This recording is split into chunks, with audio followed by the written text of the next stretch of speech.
बिस्मिल्लाहिर्रहमानिर्रहीम। अस्सलाम वालेकुम नाज़रीन। मैदा, मसाना और जिगर की गर्मी को कैस्ट्रोल का इलाज।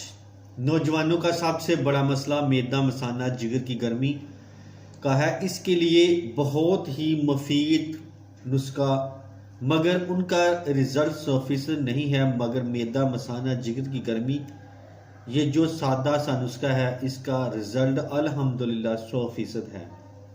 इस नुस्खे की बहुत सी बड़ी खूबी यह है कि बिल्कुल आसानी से बन जाता है और हर जगह दस्तयाब भी है। फूल शावी, गूंद कतीरा, तुख्म बलंगू, बीज दाना 1 तोला।